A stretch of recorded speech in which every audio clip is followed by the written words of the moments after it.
Friends, तो कैसे हैं आप लोग। मेरा नाम राजीव मौर्य है और मैं यहाँ पर आपके लिए एक क्वेश्चन लेकर आया हूँ जो कि CSIR नेट और दिसंबर 2016 का क्वेश्चन है। ये बहुत इंपॉर्टेंट क्वेश्चन है। इस टाइप के क्वेश्चन एग्जाम में बहुत पूछे जाते हैं, जो आपके पार्ट 2 से ये क्वेश्चन पूछा जाता है। तो इस क्वेश्चन को बहुत ही अच्छे तरीके से समझ के, संभल के और सोच के हमको सॉल्व करना पड़ता है, क्योंकि जो पार्ट 2 का क्वेश्चन होता है उसमें माइनस मार्किंग होता है, तो वहां पर हमें फेल होने के चांसेस कम रहते हैं। कहने का मतलब ये हुआ कि एक क्वेश्चन है, 2 नंबर का क्वेश्चन है, अगर हमने गलत किया तो आधा नंबर तो हमारे किए गए जो सही क्वेश्चन किया उससे कट जाएगा और 2 नंबर ये बेचारे हमारे ले जाएंगे, तो कुल मिलाकर हमारा 2.5 नंबर तो खत्म ही हो जाना है। तो इसी तरीके से अगर हम 2-4 क्वेश्चन गड़बड़ कर दिए तब तो फिर खेल ही खत्म हो गया। तो कहने का ये मतलब है कि अगर इस टाइप का क्वेश्चन मैं भी जब अपने टाइम में करता था तो मेरे साथ भी यही पंगा होता था। एक बार मैंने दिया तो उस समय मैं बिना सोचे समझे देखता था, अच्छा चलो इसका ये थोड़ा सा सॉल्व किया, एक स्टेप सॉल्व करता था और लास्ट का मुझे पता चला कि क्या होगा, और वही लास्ट के पता चलने के चक्कर में पता चला कि मेरे पहले बार में मेरा नेट क्वालिफाई हुआ ही नहीं। तो फिर मैंने कोशिश किया कि भाई लगता है मुझसे कहाँ पे गलती हो रही है। उस गलती को मैंने सुधारने के लिए अपना फंडा आजमाया कि नहीं भाई, बिना सोचे समझे हाथ लगाना गड़बड़े है ना। तो आप लोगों से मैं यही कहूँगा कि अगर आप भी नेट का प्रिपरेशन कर रहे हैं या एग्जाम देने जा रहे हैं तो एक चीज का ध्यान रखिएगा कि जो पार्ट 2 के क्वेश्चन है, पार्ट 1 तो वैसे सबके लिए कॉमन होता है, आप 9, 10, 11, 12 तक पढ़े ही हो तो उसमें से सारे क्वेश्चन मिल जाते हैं। तो जो क्लास 10 तक की मैथ पढ़ा है ढंग से तो पार्ट 1 तो कर ही लेगा, कहीं ना कहीं से कर लेगा।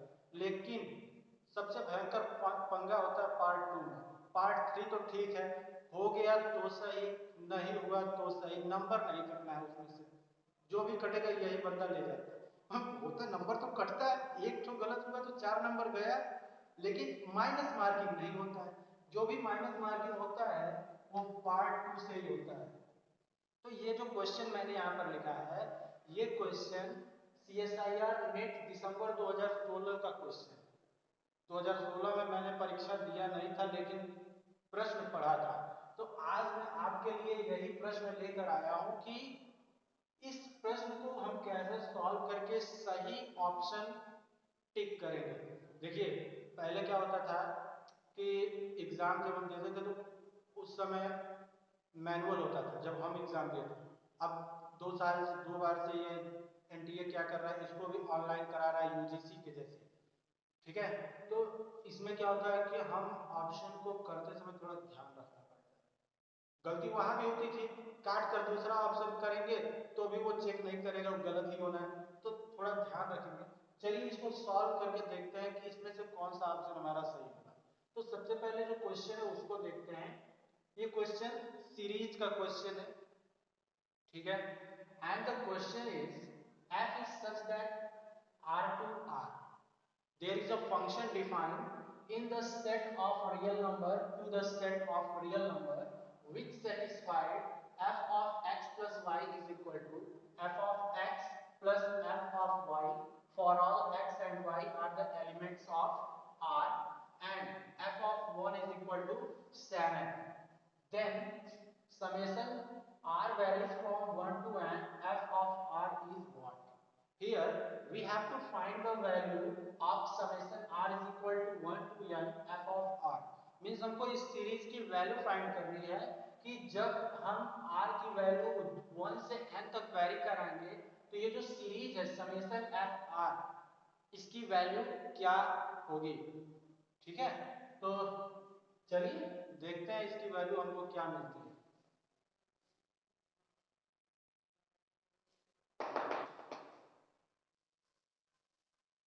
तो first of all we write here given f of x plus y is equal to f of x plus f of y for all x and y are the element of the set of real number and f of 1 is equal to 7. These elements and these factors are given here, and now let's start. Here we write summation r is equal to 1 to n f of r. इसको हम expand करते हैं, भाई series है तो series का ये summation form है, तो इसको हम एक्सपेंड कर सकते हैं। तो हम क्या लिखेंगे, ध्यान से लिखिए, f of 1 plus f of 2, r की वैल्यू आप रखते चले जाइए, r is equal to 1, r is equal to 2, r is equal to 3 up to r is equal to n, हमको सीरीज मिलता चला जाएगा। f of 3 and dot dot dot dot dot dot plus f of n, यही हमारी series है। अच्छा, इसको हम ऐसे लिख सकते हैं, this is equal to 1 into f of 1 plus 2 into f of 2 plus f of 1 plus 3 into f of 1 and plus dot dot dot plus n f of 1। क्यों लिखें, सिंस यहां पर हम बता दें, सिंस जरा ध्यान दीजिए, अगर हम f ऑफ 2 को लेते हैं, f ऑफ 2 को, तो क्या हो जाएगा, f of 2 is equal to f of 1 and plus f of 1। चाहे इसको आप एक स्टेप पहले ऐसे लिख लीजिए, f ऑफ 1 प्लस 1, और ये हो जाएगा f ऑफ 1 और प्लस f ऑफ 2, क्योंकि फंक्शन ऐसे ही डिफाइंड है, f of x plus y is equal to f of x plus f of y। तो हम f ऑफ 2 को f ऑफ 1 प्लस 1, या इसको हम f of 1 plus f of 1 लिख सकते हैं। तो f of 1 plus f of 1 is equal to क्या हो जाएगा, 2 f ऑफ 1 हो जाएगा। ऑल्सो f ऑफ 3 क्या होगा, ये हो जाएगा f of 3 1 plus f of 1 and plus f of 1, और ये हो जाएगा 3 time f of 1 and so on. ऐसे ही हम n के लिए भी लिखेंगे, f of 1 plus f of 1 plus f of 1 up to n time, और जब उसको ऐड करेंगे तो हमको वो भी मिल जाएगा। So here I right and so on. तो इसको हमने ऐसे लिखकर छोड़ दिया। अब इसको हम क्या कर सकते हैं, अब यहाँ से f ऑफ 1 तो कॉमन हो जाएगा, f ऑफ 1 हमने कॉमन कर लिया, यहाँ पर बचा क्या, 1 plus 2 plus 3 plus and dot dot dot plus n, ये हो गया। या इसको हम लिख सकते हैं, देखिए यहाँ पर डिफाइन है, f of 1 is equal to 7, f of 1 is equal to 7 define है, तो हम लिख सकते हैं 7, और इसको लिख लो 1 plus 2 plus 3 plus 4 and dot dot dot plus n। अब जरा ध्यान दीजिए, ये जो सीरीज बन रहा है, ये जो सीरीज है, ये प्राकृतिक संख्याओं का सम है। ये क्या है, यह प्राकृतिक संख्याओं का सम है, सम ऑफ नेचुरल नंबर है। तो प्राकृतिक संख्याओं का सम हम निकालते कैसे हैं, n into n plus 1 upon 2 करके। तो इसके जगह पे हम लिख सकते हैं ना, n प्लस 1 अपॉन 2। तो देखिए हमको हमारी वैल्यू क्या मिलती है, यहाँ पर इसको हम मिटा दें जरा ऊपर वाला, और यहाँ पर हम लिख दे रहे हैं, तो यहाँ पर हमें जो वैल्यू मिलेगी वो वैल्यू हो जाएगी summation r is equal to 1 to n f of r is equal to, हमने 7 लिख दिया, और इस प्राकृतिक संख्याओं का सम लिखना है, तो इसको हम लिख दिए n और n प्लस 1 अपॉन 2 लिख दिया, हो गया। या इसको थोड़ा और सॉल्व कर लें, तो यही हो जाएगा summation r is equal to 1 to n f of r की जो वैल्यू होगी वो होगी summation r is equal to 1 to n 7 n और n प्लस 1 अपॉन 2। तो यहाँ से ऑप्शन में देखिए तो 7/n 7n/2 है, नहीं है, यानी कि ऑप्शन 1 क्या है, इनकरेक्ट है। दूसरे में देखिए 7n + 1/2, ये भी नहीं है, यानी कि ऑप्शन 2 भी करेक्ट नहीं है। 3 में देखिए तो 7n + 1, ये भी इनकरेक्ट है। लेकिन ऑप्शन डी क्या बता रहा है, 7n + 1/2, तो यानी कि हमारा ऑप्शन नंबर जो डी होगा या ऑप्शन नंबर 4, यही क्या होगा, करेक्ट ऑप्शन होगा।